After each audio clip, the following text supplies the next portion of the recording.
So, I greatly appreciate the opportunity to speak to you.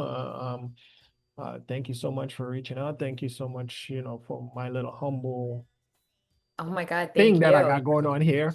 But Yeah, no, I so appreciate, yeah, um, space. you know, your email, gave a lot of light on um sustainable, your email was really, let me know that you're developing sustainable and more I don't know, holistic Yes, feminine products.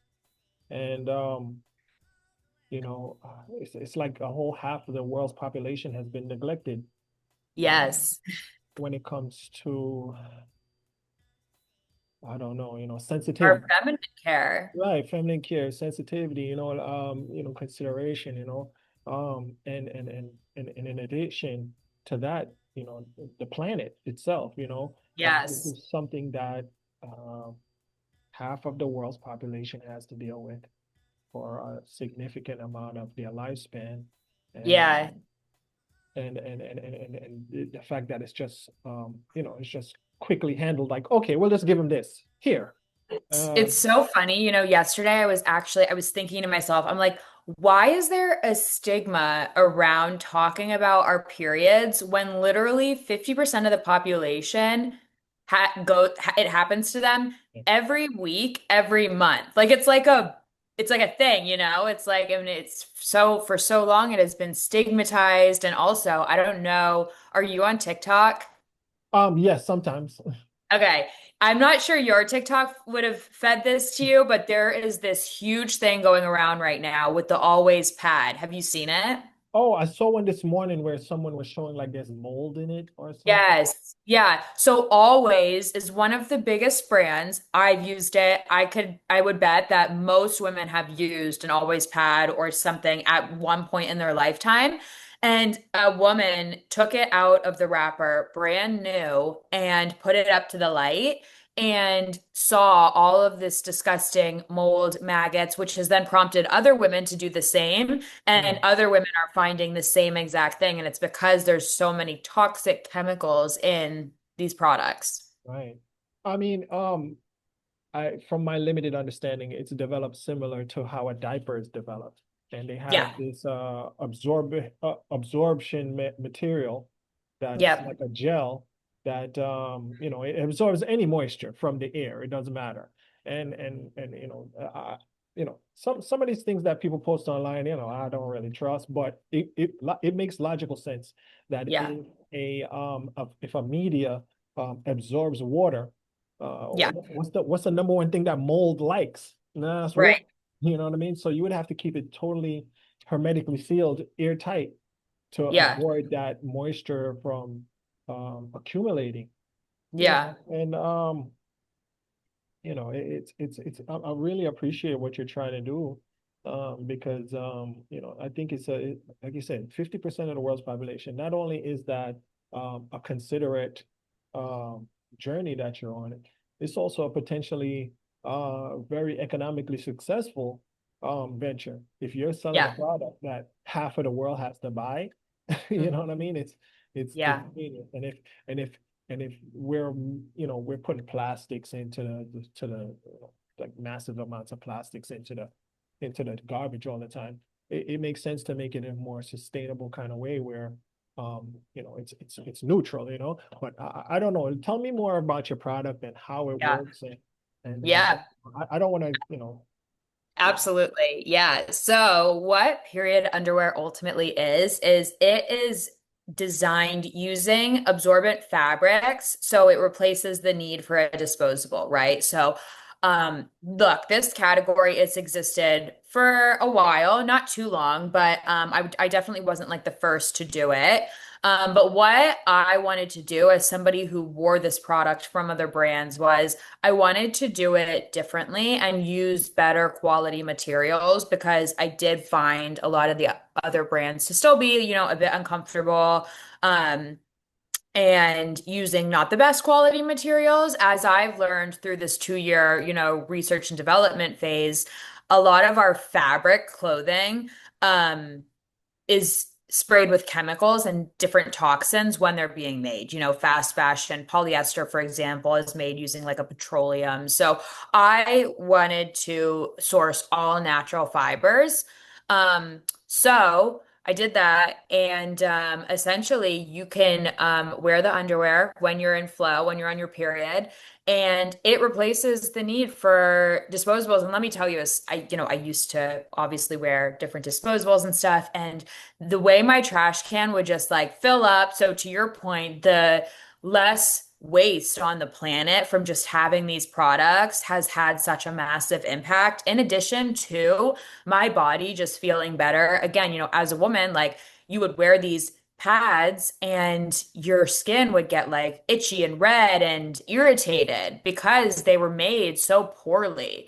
So, and I, as somebody who's in this industry, I've obviously been seeing all of this on TikTok right now, and I see different women commenting like, "Oh my God, these have been like hurting my body, making me sick." Like I was so irritated during this, like when I would wear these, I would go to the doctor. The doctor would tell me, stop wearing the pads. Like some of the doctors would say that. I'm not sure all doctors are aware, but so it's fascinating to me that this news is like women are kind of just waking up to this when it's something I've always felt in my gut and knew, that these were the problem.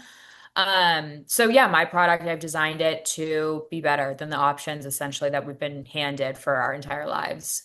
Well, and you raise an issue regarding the irritation. And they add fragrances, and Mhm. we're learning about these fragrances and these phthalates and these other unnatural things that are, we're interacting with. So, Yeah. there has to be another way. There has to be another way. It can't be just, okay, well, that's all we got. That's it. Too bad, Yeah. you know? Yeah. So, Totally. between the fragrances, because even, washing my clothes, I try to use a hyperallergenic. Yes. I've Good. never, Yeah. I've Laundry never, detergent is so yeah, bad. Yeah. I've never been to the supermarket and seen a non-hypoallergenic pad. I've never Yeah. seen that. So, Yeah. that's important also. And the microplastics, also. Yes. We're talking about a sensitive area of the body that is, I see a lot of people saying, and I agree, whatever you put on your body absorbs into your skin, you know. Yes. So, what's in these absorbent gels that they put in there? What's in these fragrances that they Yeah. put in there? What are in these preservatives that they put in there? You know what I'm saying? And now we're learning that there's potentially mold in there. Yeah. That's something that we want to expose a sensitive area of our body to. That's like saying, okay, put the pad in your mouth, Yeah. you know? Yeah. And especially for women, because that is like the most absorbent part of our body, right? Like our vaginal wall is Yes. 10 times more absorbent than our skin is. Wow. So with all of that being said, to answer your question, I don't know if you've heard somewhat recently when Lululemon got in trouble, or at least it was in the news, people were talking about how their athletic wear had a lot of toxic chemicals in them. And the reason for this is because these types of product, athletic wear in particular, and then for women, like a lot of our absorbent materials and products require this waterproof layer ultimately to keep your flow in, right? From like for to allow it to be leak proof. So the way that that's typically created, the way that that fiber is designed, requires a lot of toxic solvents. It doesn't require, but that's how it's made quickly, mass produced, and for a very cheap price. So that is ultimately the problem, like with fast fashion. That's the problem with our athletic wear. And the reason it's so concerning for athletic wear as well is because when do you wear athletic wear? You wear it when you are sweating and like working out, for example, right? So that is when your body is like the most porous. Your pores are open, you're sweating. So when you have those products on at that time, that's when you're absorbing a lot of the solvents, the toxic solvents that are in those materials. So, um, and with women's products in particular, just last year in 2024, they, for the first time, like looked inside of tampons. They tested 30 different samples of organic and non-organic tampons, and they found lead and heavy metals and arsenic and phthalates and like all of these other toxic chemicals in every single sample that was tested. And a lot of the time that's because it's made with cotton, and the cotton is grown using pesticides. And unfortunately, there's not enough regulation from the government around what the manufacturers are required to disclose on these ingredient labels. So, um, yeah, it's just like a really messed up situation all around. And I will say, having been in the space though,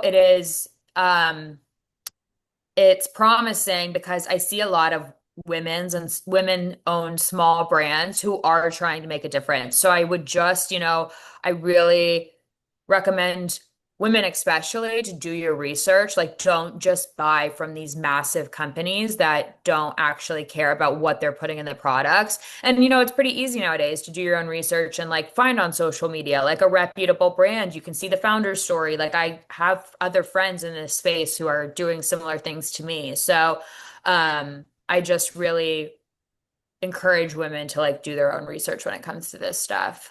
Yeah. I mean, there's also the technology, there's cups I've heard of. Yep.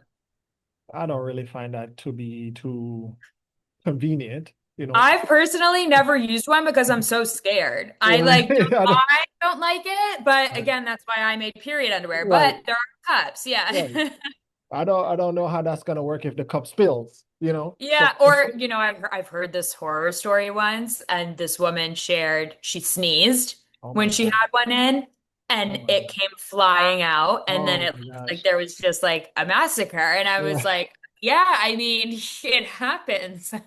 Yeah, I mean, I'm probably gonna cut this part out, but I think a lot of our stigma comes from patriarchy, misogyny, Mhm. stuff like that, where we're saying, you have cultures where they say when a woman's having a period, she's unclean and Yeah, she's not allowed to cook the food, she's not allowed to do so and so and so and so forth.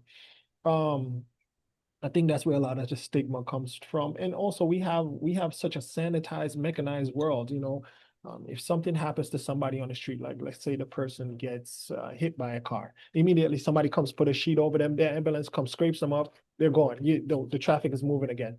We have such a sanitized kind of environment. We go to the bathroom, we use the toilet, we flush it down the drain. You don't see it anymore.